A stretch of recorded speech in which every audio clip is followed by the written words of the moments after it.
place. I'm doing fine, I'm feeling great. You're not my fan, you can't relate. Straight talk going, stay not safe. Before you cross me, look both ways. Leaving the scene with no trace, none in my league. You out of place, I'm not at the top, I'm outer space. Can't eat with us, we're out of place. I'm doing fine, I'm feeling great. You're not my fan, you can't relate. Straight talk going, state to state. Yo guys, what's going on? It's your host, your boy George Mackay, back again in the Straight Stock Studios. Now this is going to drop sometime end of July, but I got a good one, man. 3 times he's coming back. My good friend, my brother in arms, Franky the Beast King. Welcome back to Straight Talk Wrestling, my dude. What's up, Georgie? 3 times. It's not Booker T stuff yet, but we'll get there. We'll get there. We'll get there. 5. And what we do, we'll have to do a joint spinneroonie. Well, yeah. Oh my God, yeah, that's going to be terrible. But especially trying to get it on such a small camera. But we'll figure something out. We'll do it. Absolutely. We'll do like one of those duet TikToks where we'll put the cameras like up here and we'll just spin it on. It'll be amazing. It'll be amazing. I know it. It'll be amazing. I'm probably going to injure myself, but we'll figure it out. So what's up with you? With me, I'm just busy. I'm busy. Absolutely. But I want to talk about you right now because it's not about me. It's about you. You have been absolutely killing it since the pandemic has opened. We've seen you so much more over here in Ontario. First couple things to talk about is I finally was able to see you again at my first Greektown show, which was phenomenal. It had been so long. Yeah. It had been so long. And it'd been fun. I missed Toronto so much. Toronto was such a good wrestling vibe. The Toronto wrestling fans are so generous and they really get into it. I've become dear friends with a few of them, you of course being one, and know Steven from Steven's Wrestling Journey. He's a fantastic kid. He's batshit crazy, and that's what I love about him. He's so devoted to this business, and being able to see all you guys in person again was fun. The fact that I got to work with somebody I have the utmost respect and love for in Sonny Kiss was another fantastic thing. I love Sonny to death. He's just so pure, so sweet, so kind, and so talented. And everything that he does is so extravagant, yet flashy, yet genuine. And I just wish there was more people like Sonny in the business. It would make it so much more easier for all of us to get along. Absolutely. Well, that match, like you said, you talk about 2 people that literally tore the house down, and you guys did. It didn't go Sonny's way. You retained. But the cool thing is that you mentioned Steven. You worked Steven into the gimmick. He got a chance to give you a couple chops, which was fun. But also, you stole the mini host bottle of water. I remember doing that. Yeah. But she teased me with it. You could obviously see that I was thirsty, and she just put it in my face like, yeah, I'm drinking and you're not. You're not going to do that to me. Yeah. That's so true. It was either that or kicking her ass. So I figured I'd just steal her bottle of water, and then it was proper revenge. That level, I think. Hands down. Absolutely. Listen, I'm her father. But next time I'm going to steal another part of her life. Yeah. There are times where you got to put them back into their place, and right. She did that. She was really, really arrogant with that bottle of water, and she needed to be taught a lesson. So tell her that if she ever brings another bottle of water at wrestling, obviously she's not going to drink it all because I'll take it. And next time I might as well just spill it all over her goddamn head. Yeah, that's fine. I'm okay with that. I can always use a refresher. Okay. As long as it's not minus 30 outside, I can always use a refresher. Always. Fine. Okay. I'm good. Refresher it is. So let's actually talk about Steven for a second. There was a Greektown show in London, and you were gracious enough to drive all the way from Montreal, stop at his home, pick him up, and drive him to the show, then drive him back. Now, a lot of people would think, looking at your gimmick, looking at who you are, the character you play, oh, this man doesn't have a heart, but you actually have one of the biggest hearts that I've ever seen. You would give the shirt off your back to somebody to help you, and that's the genuine fact of who you are as a person. That's why I consider you family for sure. But talk about that, without even a question. From what Crystal said, his mom, she posted, he's like, oh, I was gonna miss that show. You were like, no fucking way, we're gonna make this happen, and you did, and that's an amazing story. So walk me through how that whole thing happened. I have been speaking with Stephen for the better part of 2 years regularly because every time he had a health issue, Crystal would tell me, and I would make sure I don't have the how do I put this? I do not believe I am something special. I don't think I'm a role model.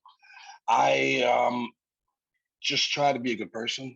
And Steven loves wrestling so much, but I want to give him more of a personal touch. He saw me at show. I remember Crystal reminded me that the first time he saw me, he had to almost leave the venue because he was terrified. But I made sure to go see him after the show. And since then, we spoke. Every time he didn't feel all that great, I would make sure to give him a call. And it went on and on. And we talked all the time. I have gotten close to Liam as well, Stephen's brother. And I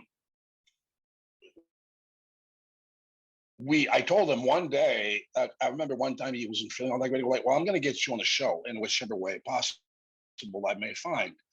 I'm going to get you involved. And you could see his eyes just light up. He was so happy about it. And I wasn't doing this, to me, that was just a normal thing. It's not like, oh, I'm being special. I'm being super nice. No, to me, that's just, hey, this kid loves it. I'm going to get him on if it can brighten his day. And we did that thing when you were there at the last Greek Town show in Toronto. Well, I got him involved. I got him to chop meat, and he got such a good reaction. You could see he was so happy with it. And to me, that was the best part of my show, to see people reacting and to see that smile on his face. And he played it so good. Mm-hmm. He understands this business. He just turned 11 2 days ago, but he understands the business more so than people that have been doing this for 20 years, because he doesn't have the ego about it. It's not about him. It's about, making it a special moment for everyone involved, mm-hmm. and especially for the paying customers. So he understands that. He's got such a, well, wait, look, I got my own little superstar right there. Oh, no, he hides. Okay. Joe, non, toi là, dis allô. Bonjour. Bonjour. Comment ça va? Georges, c'est Georges. Il faisait bonjour. He doesn't hear you because I got the headphones on, bro. Oh, it's amazing. So Stephen did that thing, and he wanted to continue the angle. He calls and goes, "We got to keep our angle going, man. Oh, I can't make it to London." And go like, "I'm gonna pick you up." Well, and there's what, when you carry him into the car, it has to be a certain speed. He asked more. I'll do whatever needs to be done, and we did. I'm an AC guy. I sweat like a horse all the time. But when Stephen was in the car, the AC didn't reach him in the back. He was getting hot. So I'm like, oh, we'll open the windows. I was sweating like a pig. I'm like, but he felt fine. So it was okay. We did the show. We got to hang out with everyone, take pictures with everyone. And he was like a heat instructor to the London kids. Okay, this is not, go, you guys need to boo him. You guys need to cheer him on. And he gave him like the proper advices and everything. So he was like a cheerleader. Just give me a second. Okay? Okay? Yeah, sorry. Wow, it's okay. Sorry about that. We brought him back, and he was tired from the drive and everything, but everything was worth it. I was tired as well, not from being around with him, because I slept like 3 hours. The day before that, I was shooting. Mm-hmm. I was shooting for a TV show. I slept 3 hours, did the drive, which ended up being an 11-hour drive from my place to London. Then I drove back to Oshawa, slept for 4 hours, and did the Montreal show. But it was all fine and dandy. Every second of it is worth it. I cannot complain. I'm just trying to expose maybe the sacrifices I had to go through, not for myself, but to make sure that everybody that might have expected me to do something on the show got their money's worth. Because to me, this is not about me. I mean, if you make it about yourself, you drive 11 hours to satisfy yourself, you're a moron. You can do that at home. I mean, I could have stayed home and find something to please myself and to satisfy my ego and my needs. driving 5 minutes. Mhm. I needed that connection with the boys. I need that connection with the paying customers, with my friends, whether it be the ones in the back in the crowd. I wanted to help the company establish itself in a new market by providing it the best product possible. And I believe we did that. I believe we did that because it was a new show, and I got to work with somebody I'd never worked with before in Big Joe Doring. I love Big Joe. He's amazing. He's so good. And he's such a great guy. So that was another great moment. And Kevin through it all, Kevin, what am I saying? Steven through it all was the happiest a kid could possibly be. So everything was worth it. Yeah. He's just a great kid. Called him for his birthday. He was happy. I had to call him after the show. I called him around midnight. He was still up. It's So summertime, man. No school. We don't got to worry about it. It's summertime. Oh yeah, he's having the time of his life, and he told me that he hung out. He went to the mall. He had a make it yourself teddy bear kind of deal, where you go to the mall and you make your own teddy bear. Yeah, build a bear. He did that, and build a bear. That's what he said. And so yeah, he had a great day, and I was happy I could be a part of it. Oh, that's awesome, man. That's awesome. And see, that's what wrestling's all about. It's about paying it forward. It's about helping in any way possible, whether it be making the fans enjoy the show or doing those little extra things. Like you found the right way to do it. And also too, for you had that enjoyment of seeing the smile on his face, which you didn't do it for that, but it's an extra little tidbit. It's like, cool. This made it right here. This smile made everything fucking worth it. That's it. Absolutely. So Joe Doring, I got to ask you a question about. You've loosened up on the. Yeah, go ahead, brother. Okay, so Joe Doring, does he hit as hard as it looks like on TV? Because that guy's got he's got Andre the Giant hands almost. They're fucking huge. He is a big ass dude, and he gives you big ass strikes. Yeah. They come in, and I am not. I am bigger than the common man, I like to think. I'm a decent sized guy. And Joe just dwarfs me. He just dwarfs me. And and every contact you have with him, but he's so talented that you, as from a professional standpoint, as a worker, I feel completely safe. But there's a safety that involves getting hit really fucking hard. And he does come but everything he does is so Japanese oriented. So everything just comes in, but exactly at the right place. So you feel like a bus hits you, but with love and care. So basically, that's what it comes down to. That's quite the juxtaposition. Yeah, no, he's bus that hits you, but it's love and care. So it's gentle. Yeah. It's a lovely bus. So you posted a picture. He's fantastic. You posted a picture on your Instagram recently of your back and how you're working so much more. I feel like you're in the best shape now than when I first met you 4 years ago. Would you say you're in better shape now? Aesthetically speaking, maybe so. Aesthetically speaking, maybe so. I've lowered my body fat. And I've tried to work on my symmetry, making sure that the body is proportionate. I've worked on my legs a lot to make sure that they were adequate compared to the rest of my upper body. Cardiovascular speaking, maybe not so much. I got COVID, then I got, what the hell's it called? A major goddamn flu that got me hospitalized for 2 days. Oh my God. I was coughing so badly, to be honest, that I passed out twice. Coughing. Wow. And to be honest with you, that was a scare. That was a major scare for me. Because it could have happened. I stopped in the parking lot because I was feeling out of breath, started coughing, and then I came to, I'm like, where the fuck am I? I had no idea where I was at. I was in my car, but it was stopped. Obviously, it was stopped. Mind you, if I'd done that as I was driving, you imagine that? It would have been. And so turns out I had this major case of flu with pneumonia as well. And the coughing was so intense, they had to give me morphine to ease the pain. And I am not a pill guy. I don't indulge in pills. I don't. But that was unbearable, to be honest. And I got asthma. I have asthma, so my breathing was so short. And that happened on a Wednesday.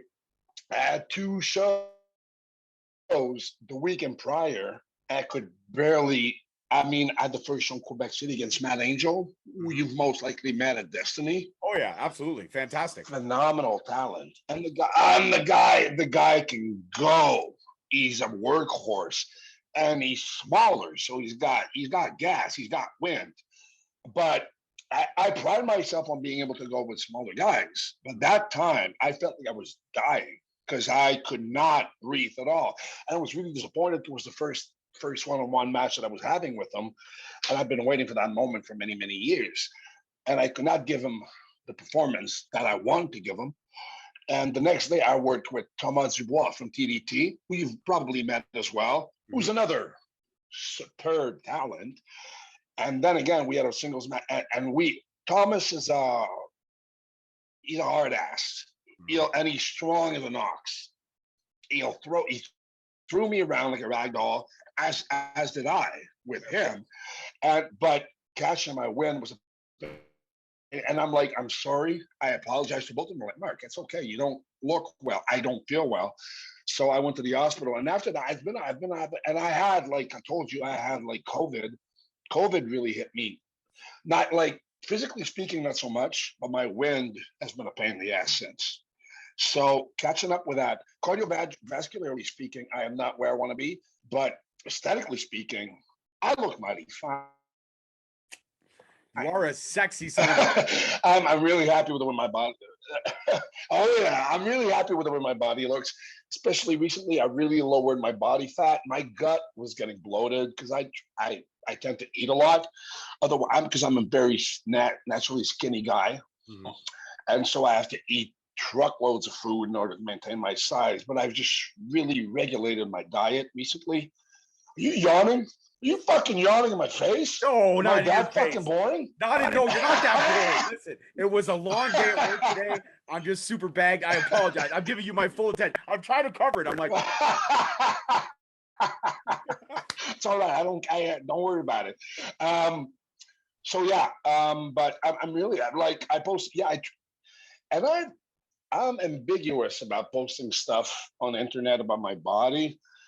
And everybody's been telling me, the guys that are, because most of the really over guys right now are really getting their following through social media.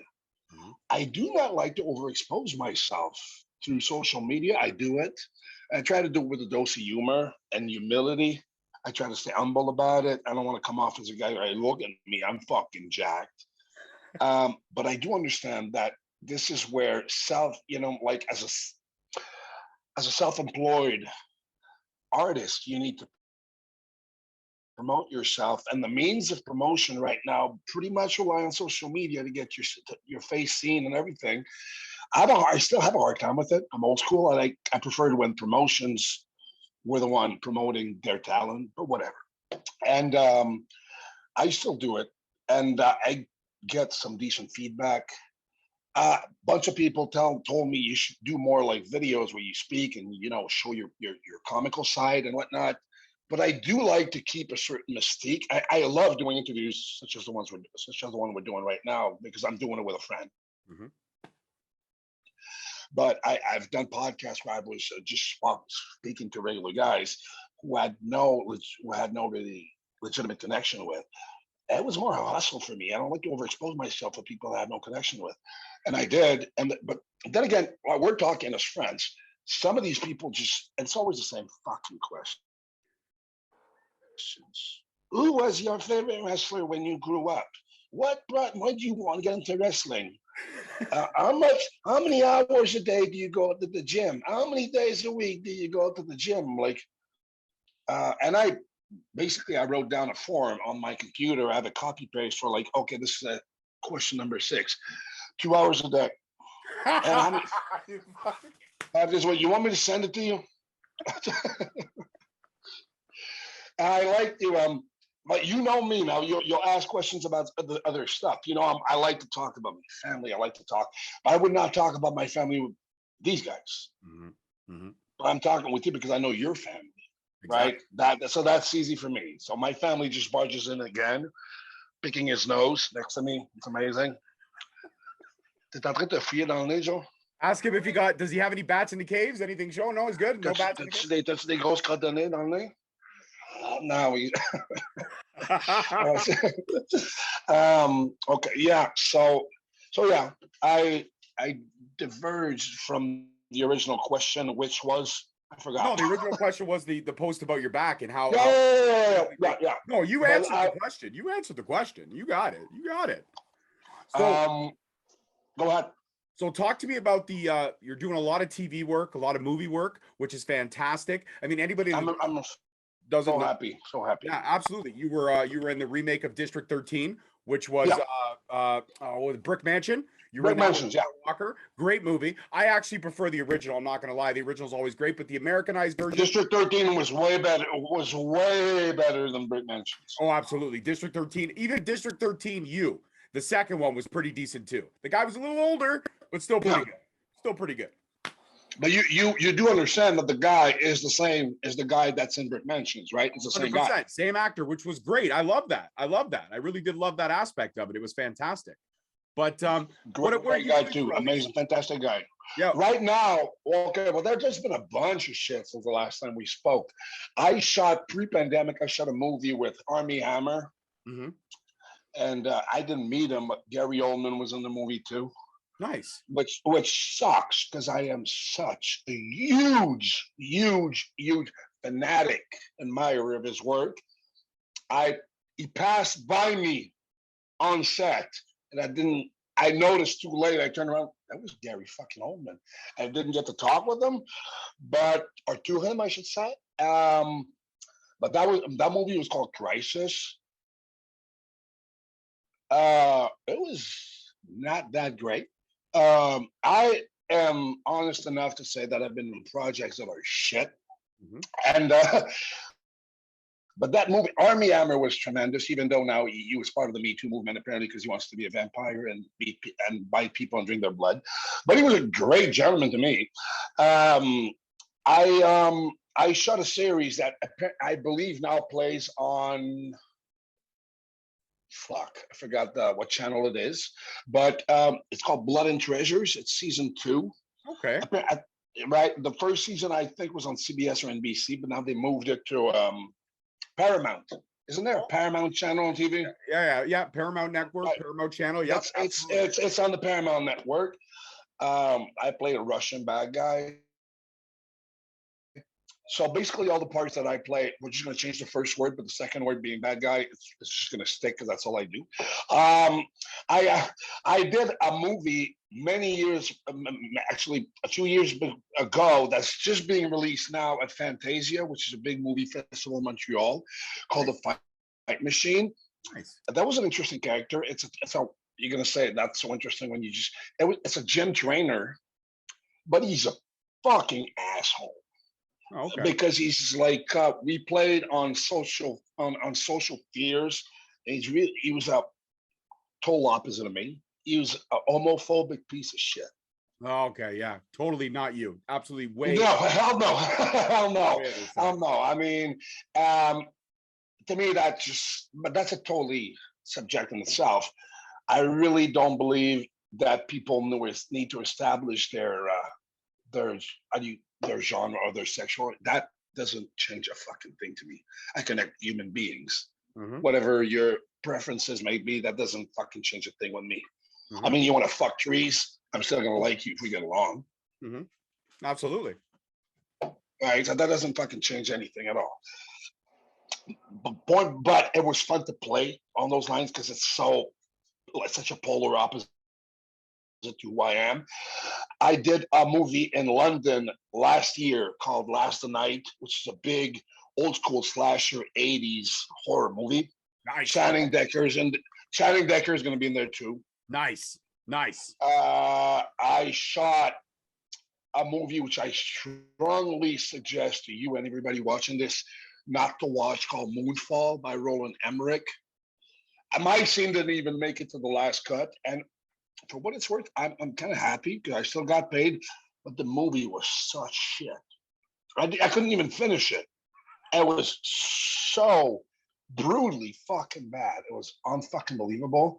I shot a French Canadian movie called Bungalow, which obviously you wouldn't know any of the actors, but there was a plethora of local godlike actor and actresses. Nice. Being a part of that project was tremendous. Which was most fun about it is that the director asked for me specifically because the character called for like a big menacing, threatening. The guy's name's Tattoo. So basically, she's just, I had people asking me to play the part, but that's you. That's nobody else. So that was fun. I shot a TV series comedy called Happiness, but if it's French, Le Bonheur, and that was pure comedy. So getting to play pure comedy was a big change for me. I shot a movie with. Do you know of the movie called Turbo Kid? Yes, of course. It's a classic. Exactly. Well, I'd done a video clip for the director from that movie that explored the Turbo Kid universe many years ago, and he'd always said that he wanted to work with me again. He did Summer of '84, which I loved. I don't know if you saw that. Summer of '84 was fucking tremendous. One of but my. Then he did a movie, and we just finished a movie 2 months ago called We Are Zombies, and it's a big comedy, big horror, gory comedy, with in the vibe of Shaun of the Dead. Oh, right up my alley. I love that shit. You saw Shaun of the Dead? Oh yeah, Shaun So of the Dead. basically, in that kind of vibe where the zombies are socially functional, they have jobs, and when they're too rotten and everything, they get taken away to retirement centers. Okay. And I play. That was obviously I'm a bad guy, but what was fun is he's an innocent. He's like an 8-year-old in a big, gigantic man's body. So to be able to play that innocence, I was basically asked to be a child, and I had so much fun with it because I'm still a big child in itself and myself. I am, and to be able to be that innocent and pure, but still fuck everything up in the movie because of all the mistakes I made. It was amazing. And recently, and right now I'm shooting a French TV show called Reasonable Doubts. It's about the police sex crimes unit, and I'm obviously on the bad side of things. It's a very heavy part, but and it's with wonderful actors back home. And I have a short film that came out in festivals right now called The Big Devil and the Little Demon. That's going to be in a bunch of festivals throughout that. So I am fortunate to be able to do what I love. I don't remember. I don't think if I said that to you, but when I was a kid, when the school counselor says, "What do you want to be when you grow up?" People wanted to be a fireman. People wanted to be like, I want to be a police officer.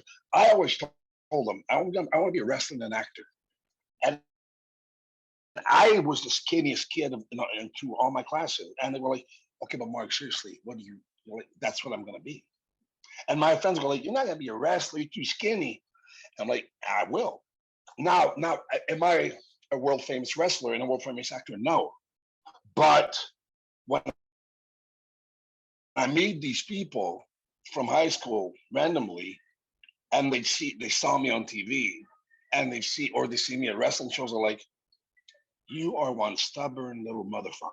I'm like, I told you. So am I a rich man? Fuck no. But am I part of that very small percentage of human beings that do what they love in life? Yeah. And that is a blessing I wish everybody could have.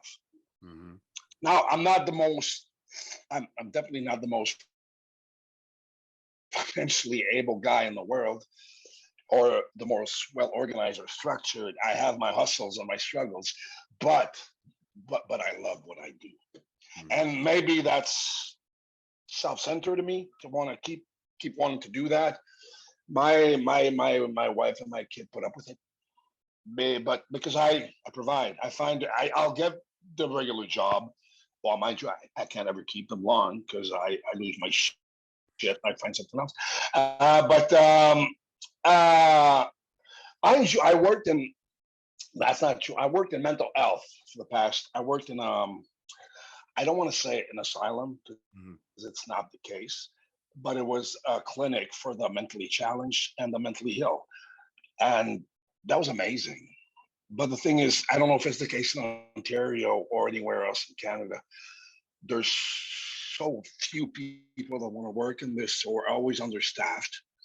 And these people have a lot of needs, and you can't bitch about their needs when you're in a position. But we were so understaffed that it got so difficult to mentally handle it, and you don't want to. You don't want your users and your customers and your patients to suffer from your lack of means. So you wind up at the end of the day completely spent mentally, not physically, mentally, and disappointed in yourself because you can't provide the level of happiness that they would need. Anyway, that's me. I would finish my days go like, I want to do more. I really wish I could do more. And I couldn't. And by the end of a year, it got so difficult mentally for me to handle that. If I do a wrestling show, I know I'm in a position to give people their money's worth. And the same way, to make a link to this, I was going there like, I'm not going to be able to give them what they need. And that would break me. That's the lack of, I would say, not self-worth, but the lack of self-confidence that I had. I mean, I wanted to be able to come in every day and go like, these people are going to get their needs fulfilled. And I couldn't do that. And that really, it ate me up inside. And from there, I did a series for Netflix that's going to come out soon called Gray Mail. I went from having COVID, being off for 2 weeks, then doing a series for 2 weeks. I was off. And then I shot We Are Zombies for 2 weeks. So they fired me because I wasn't. But mind you, I told them when I started working there, like, if I have movie gigs and shit, I'm going to need some time off. And they said, yeah, fine. But I do understand their take on it. Or like, they need somebody to be reliable to bring stability to the users.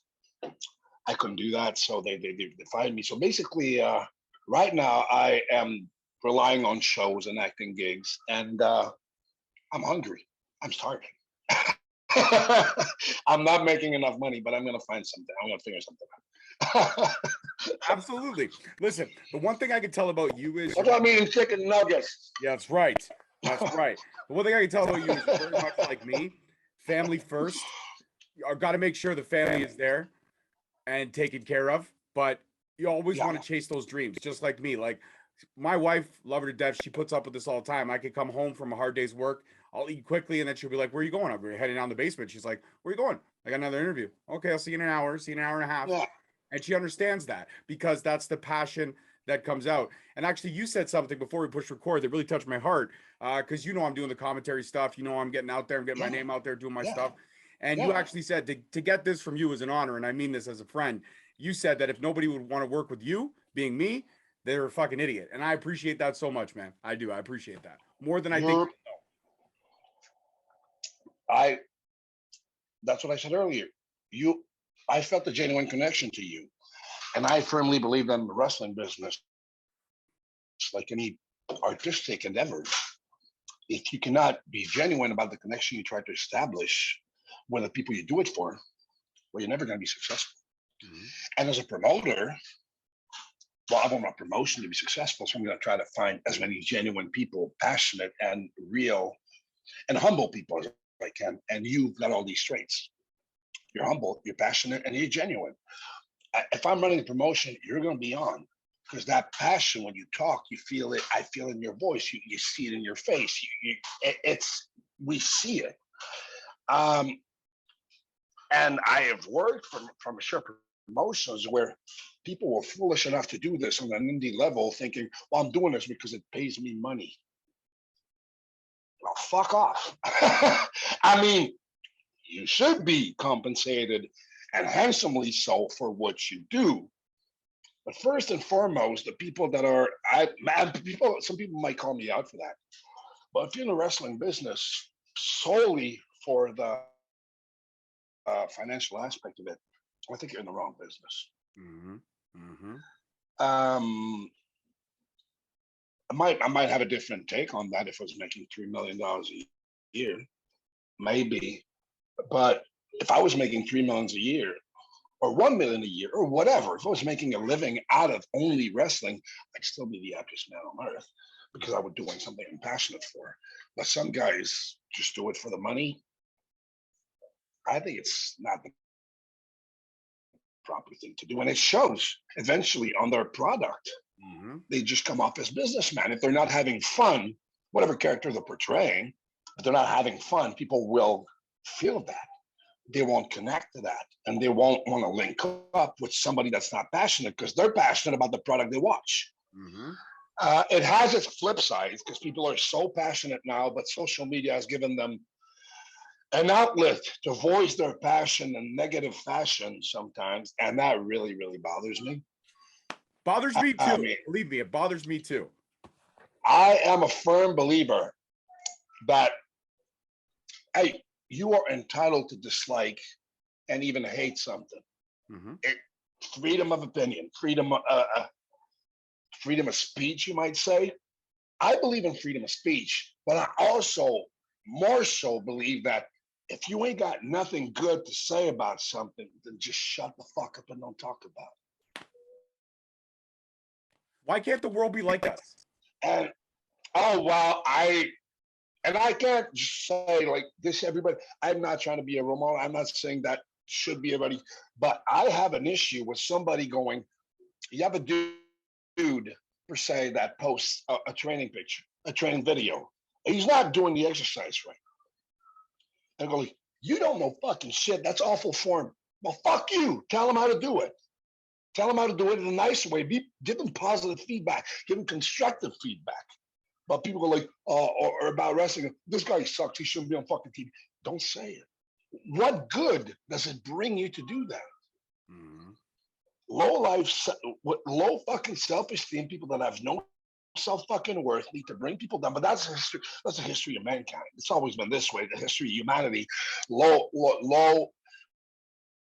weak people need to bring other people down to get a little bit of their strong energy to feed themselves and feel like they're somebody.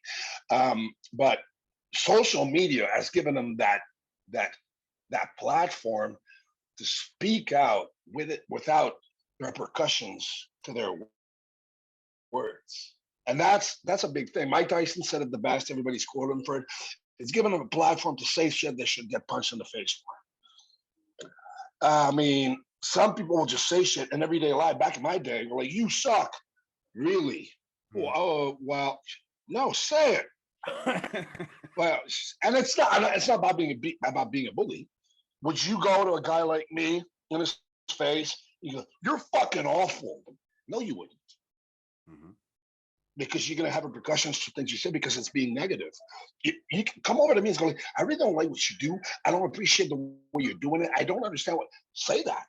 I'm going to have a conversation with you. I'll take the criticism.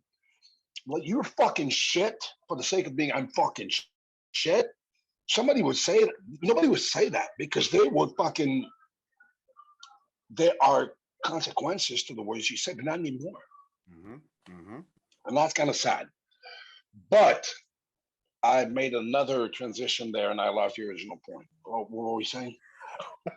No, that's why I love these conversations, because we can go in 20 different directions, but at the end of the day, it all makes beautiful, beautiful conversations. So my next question, and this is a big one, coming out of the pandemic, there's ring rust. There's obviously ring rust because you're not in a ring full time.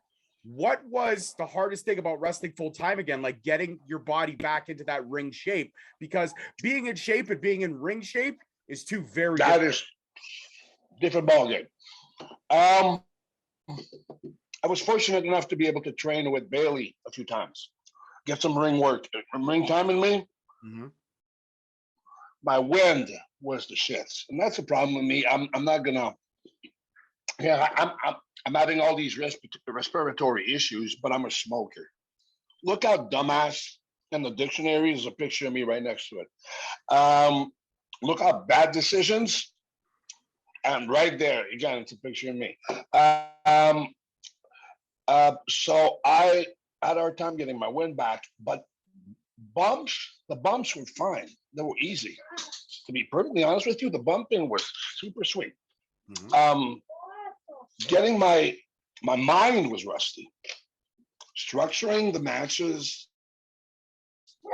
getting that flow of ideas coming together, getting the vibe, feeling that vibe, and reacting to it instinctively with instinct. That was harder. And the very first match back I had was with a very old friend of mine who can go, but it was a triple threat with another local guy from Quebec who cannot go, at all. He is, God bless him. I'm not going to name him, but it was God. It made me doubt if I still had it in me, because that match was so brutal. Wow. And the show after, I worked with Surfer Mitch Thompson, which is not a name you will be familiar with, but I can easily, without a doubt, say that's one of the best, most talented guys I've ever been in the ring with. Wow. He's a local French guy who should have went on to bigger and way better things. He's TV worthy. He's that good. He has a family. He has a good job. He doesn't want to invest all this time and energy. And he's such a great and nice guy. He doesn't have a mean bone in his body. So that maybe that business is not incentive for him.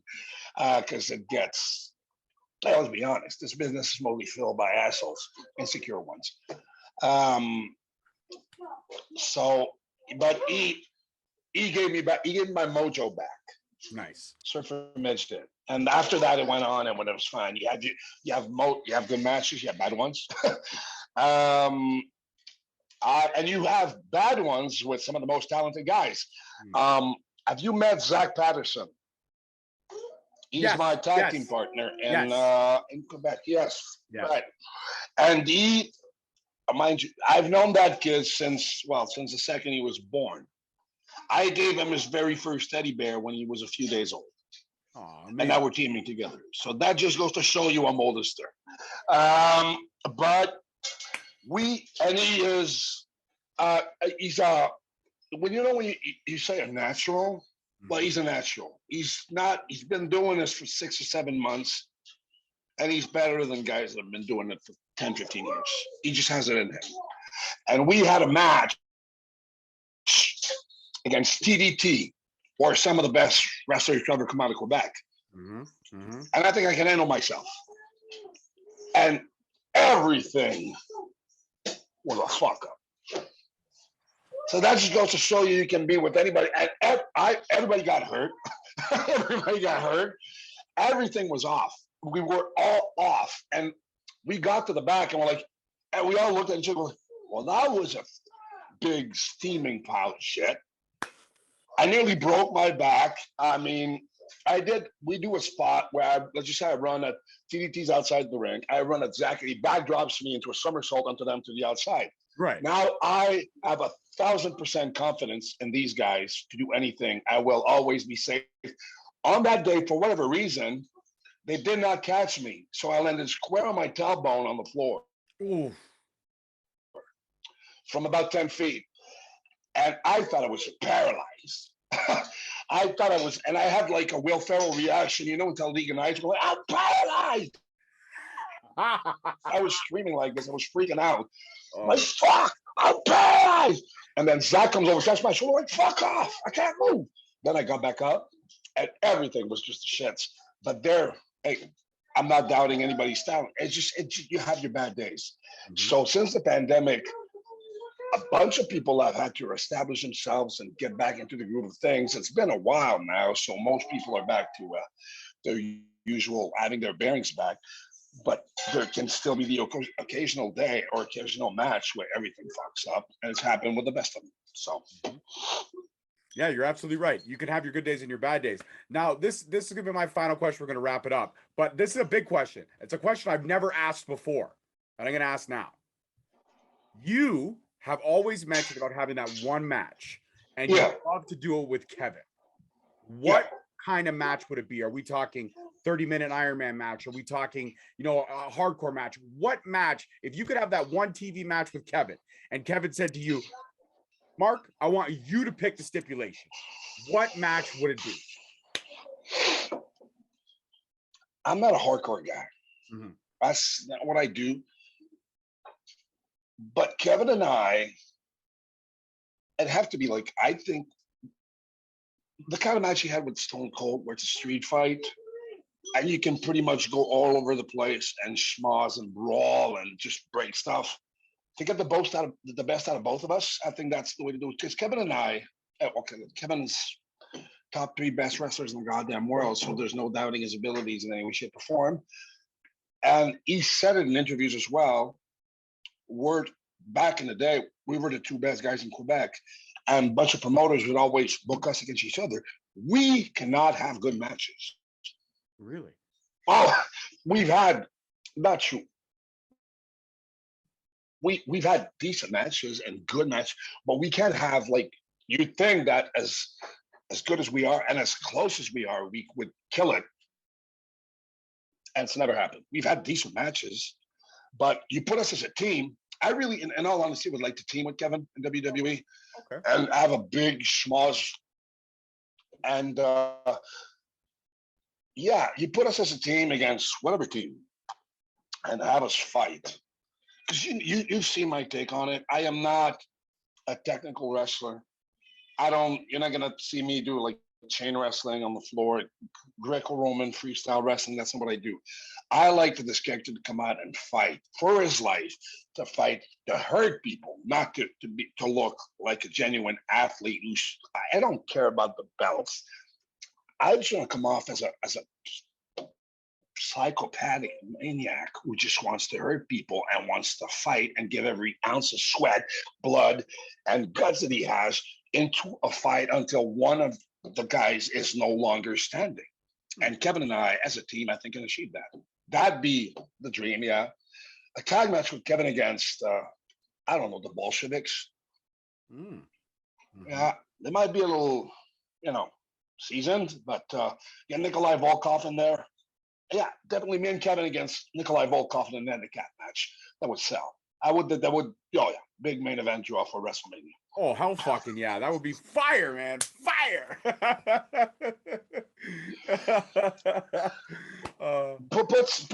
Or me, Kev, and Sami Zayn in a 3-way would be man. Oh, that would be but like Sami Zayn, like, first come in the main roster, or Sami Zayn now all crazy and beard and everything? Like, which Sami Zayn you want?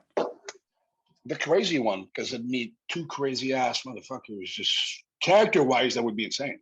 Oh, it would be amazing. And Kevin, in between the two of you, like, these 2 fucking guys are fucking nuts. But Kevin is nuts too, right? He would lose his shit and try to beat us up after a while. There's so many possibilities that could come out of this match. It would be fun. It's still a dream, but I mean, if we're gonna envision it, it'd be a great one.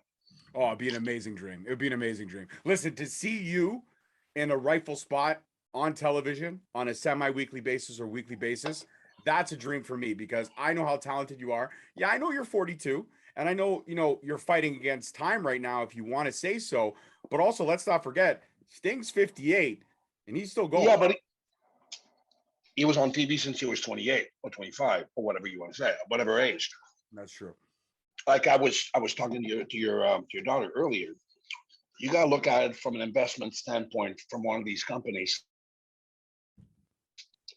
Sting has been on TV for 30 years. He'll be 100 years old. He'll still be Sting that's been on TV for 50 years. Mm-hmm. Mm-hmm. I'm 45. I'm not established from a TV standpoint. Mm-hmm. You bring me in, you give me a contract. You got to pay for my visa. You got to pay for my establishing me in NXT per se. And that's a year. That's a contract at whatever, 100 grand. Mm-hmm. you've invested 100 grand plus mine, and then after that, if you decide to put me on TV, you got to give me like 250. But how long of a run do I have to make that investment worthwhile? Not, I'm 45 by the time I'm on TV. So I'm 45. I'm not going to go for 10 years, right? Mm-hmm. That my take on it. That's being reasonable and logic. You got to look at it from their point of view, and I think that'd be the issue. You're probably right, and it pains me to agree with you on that point. You're probably right. But you know what? I can dream, and my dream is to see you at least one time at WrestleMania in a match, smacking the crap out of Sami Zayn, then turn around to Kevin, you push Kevin, then Kevin pushes you back. You guys start swearing at each other in French, you know, a little tabernacle, esticales, and then boom, boom, boom, you just fucking go. That would be the dream. And I know you love it. Look at the smile on your face. I would love to swear at WrestleMania. Yeah, right? I think tabarnak has to be said at WrestleMania at least once. One time. Or esticales. Esticales. Let's go. That's it. See, listen, I may not You're good. French. You're good. No, you're good. You're good. You got it. You're good. I got it. But I know how to swear in Quebecois. I do know how to swear in I'm good. Listen, I know how to swear in Quebec, in Italian. I know how to swear in, actually, I know how to swear in Punjabi, Panjot and stuff. Yeah, I know bad words, bro. I know bad words. Bad words. Bad words. I don't know Punjabi words. Are they good swear words? Give me something. No, hit me with Punjabi. So the one word I know, because I work with a lot of great truck drivers here in Ontario, a lot of great Indian truck drivers. And the one word I learned was called Panjot. Panjot. So Panjot means sister fucker. Panjot? Panjot. Yeah. Okay, I'm going to be saying that to every single person I meet. Panjot. And that's in Punjabi. So I'm going to make sure to say in Toronto next time I'm there. Like, hey, you're not going to Panjot. Yeah, and they'll be like, see the react. They'll be like, yeah. Fuck you, Panjot. And I think that's the best way to end this conversation. That's amazing. Brother, I love you. I love you too, brother. Before you go, man, shout out your socials so everyone can, keep an eye on the journey. Absolutely. If you want to follow me on Instagram, it's Marc-André Boulanger. You don't get much more French than that. I guess I should change it to Franky, but it's my acting name, right? So it's my real name, Marc-André Boulanger. And on Twitter, which I don't use as much as I should, it's Franky TM. The Beast King Franky TM. Search for that. You'll see me up there. And on Facebook, no, my account is full. I think I should open a public page or whatever you call it, whatever the fuck that is. I really should because now it's a pain in the ass. A fan page. Yeah, you're right. Sorry. Because I'm missing out on a lot of people, I think, that want to follow me. Maybe that sounded so arrogant. I'm missing out on a lot of people. But I think I could establish a bigger following if I had a fan page. Yeah, that's true. And I would like to make my personal page a little more personal. Because I have people on there. Sometimes I'll be scrolling through the friends, people that are friends with me. I'm like, who the fuck is that? And no offense to the people who I don't know. I mean, like I reach a 5,000 person limit. I'll be like scrolling, like, who is this? And we have like 200 people in comment. I'm like, what? I had someone in New Zealand recently, and I'm like, why? But that's obviously from a wrestling links. This is the kind of people that go like, oh, professional wrestler, click, friend. And me being a professional wrestler in the time, go like, oh, wrestling fan, click. But now I'm like somebody, oh, I've made you a friend request, but you can't add any more people. Like, yeah, wait, I'll go and delete someone. New Zealand? Goodbye. Well, so guys, hopefully he'll get his fan page up soon, and then you can follow him on there. Don't try to friend him on please Facebook. Do. Don't try to friend him on Facebook because he's full. He's too popular. He's too beautiful of a human being. He can't have it anymore. Can't have it. Franky, man, I love you, dude. Thank you so much for coming. Always a pleasure, my brother. Man. All right, you take care. Enjoy the rest of your evening. Anytime. Right? Yes, I'll see you soon, brother. Okay. All right. Peace, love, and wrestling, guys. We'll see you next time. Yes. Ciao. Bye. Later. Thank you so much for listening. Don't forget to tune in next week for another great episode on all available podcast platforms and hosted on Podbean. Also, check us out on YouTube at Straight Talk Wrestling, on Instagram at Straight Talk Wrestling, on Facebook at Straight Talk Wrestling, and on Twitter at _Straight Talk. And if you feel the need to buy some sweet merch, check us out on ProWrestlingTees.com. Leaving the scene with no trace, not in my league. You out of place. I'm not at the top. I'm outer space. Can't eat with us. We're out of place. I'm doing fine. I'm feeling great. You're not my fan.